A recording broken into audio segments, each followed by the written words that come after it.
Welcome to 19th century London, a rich social history as London had 1 million people.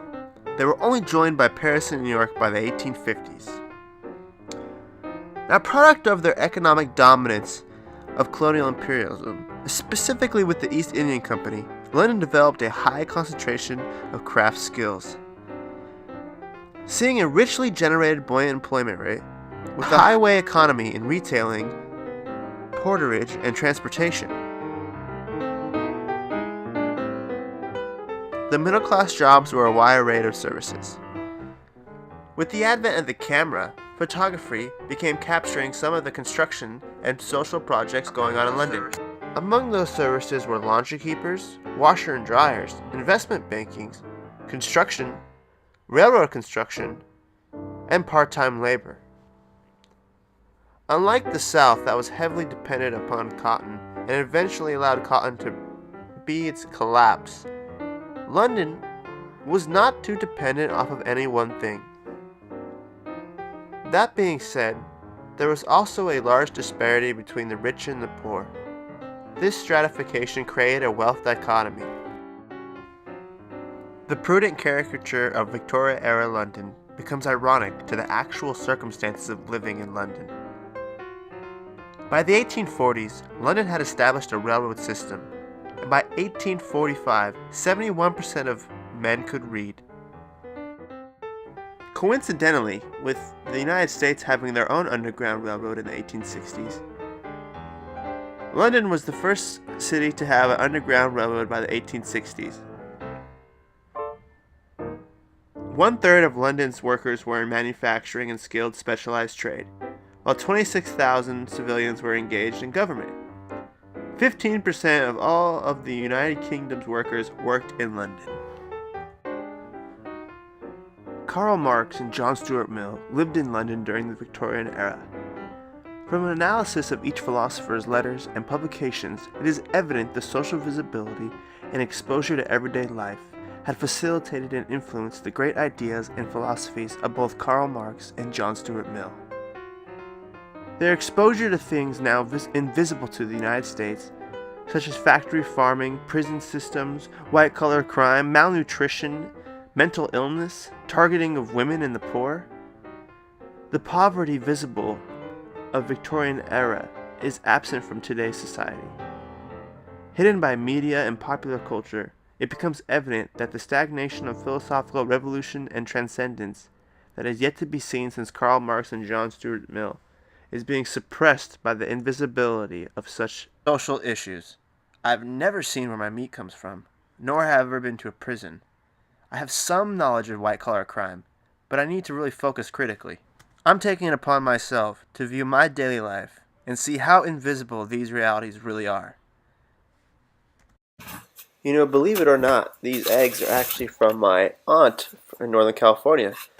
So they're actually organic eggs, growing straight from her chickens out in her yard. You see this? Good, some good eggs. Turkey bacon for my breakfast. Uh-oh, Kraft. That's the prison industrial complex. Boo. Let's go outside my apartment. Oh, nice and green today. Beautiful day out. It's getting spring. There's not a lot of people out. Don't see anybody actually. No homeless people. No one walking around. Pretty quaint neighborhood. Pretty quiet. Taking my dog out right now, and yeah, very quiet. Headed down underground where my car is parked, nice and not on the street. There's a few scenarios I usually will go and drive far, somewhere like school, or in this instance my grandmother's house for Mother's Day, and I'll also be exploring some of just my neighborhood.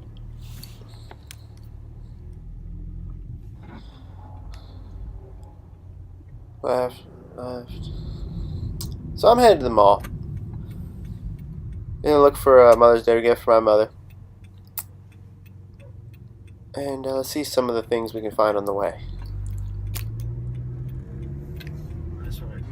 I notice here the workers here in Studio City. It's a pretty nice area. Across the street from some $1 million homes.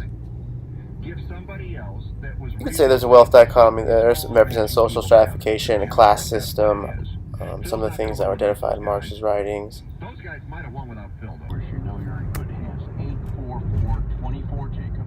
That's 844. Here's actually one of the private schools. I think it's interesting how it's sort of gated off and separated from the rest of the community. It's Notre Dame, Sherman Oaks. Right across the street, we have a giant U.S. bank building. Kids driving Maseratis. Somebody's running from the cops in North Hollywood. All this right by the Westville Mall. A lot of people come here, Mother's Day especially. People come here together, get their Starbucks and their David Beckham underwear, and be exposed to media constantly. Almost church-like, with this psychological music pouring into their brain. Bye, bye, bye. Oh, that guy's got a gun. Yes, welcome to the mall. I'm thirsty all of a sudden.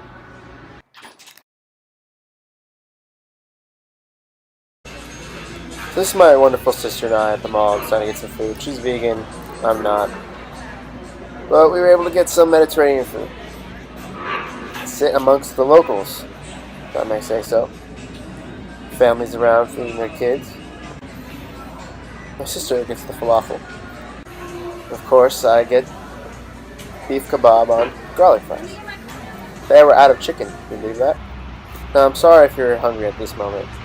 But the harsh reality is, so are these people. So what are you going to do later? And they're right outside the mall. Store? Can we come? Well, I'm just enjoying my food. Maybe the harsh realities of Victorian London are still visible today. As I eat away my kebab, I start to rethink my thesis.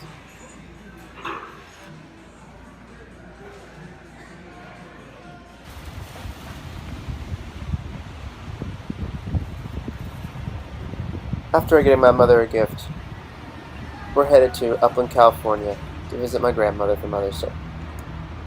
More meat ads. Car ads. More meat ads. Oh, and oil for that car. Nice. And here we go at the Miller station. Look at those proud American flags waving over that Pilsner beer. America drinks beer.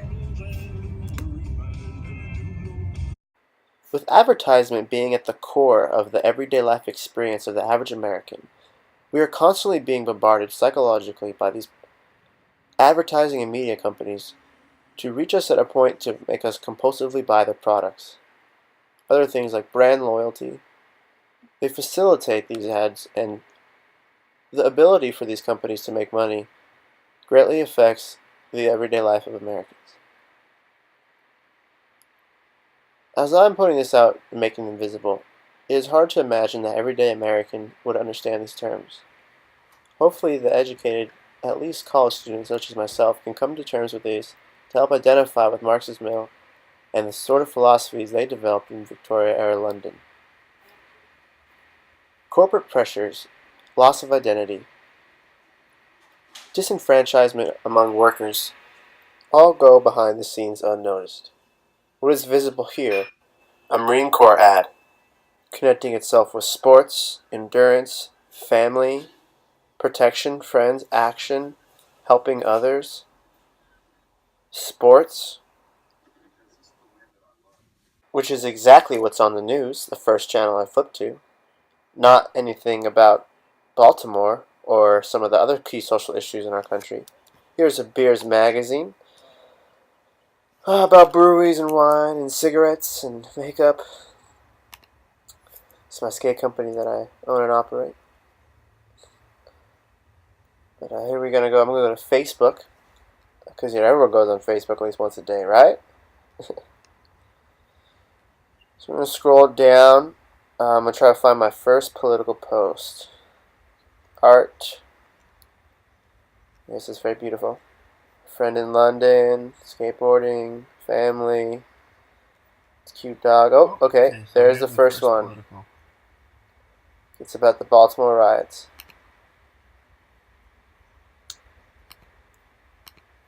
Here's the political page. Get more family selfies. Here's a religious one.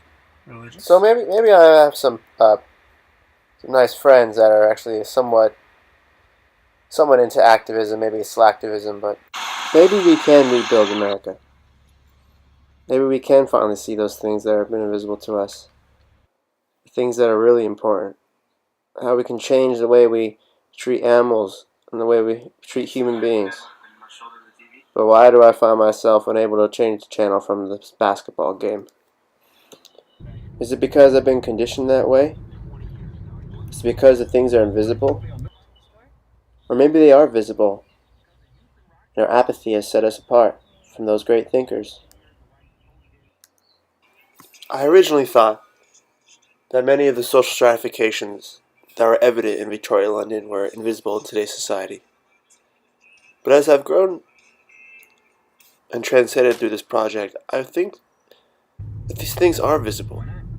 John Stuart Mill would be appalled with his women's suffrage movement to learn that women earn 70 cents to the dollar compared to men. There's still social and class stratification that results from unjust labor movements Karl Marx would still fight viciously against. The more and more I contemplate this, the more and more I see that there is something I can do. There is something visible. Exposing it is our mission.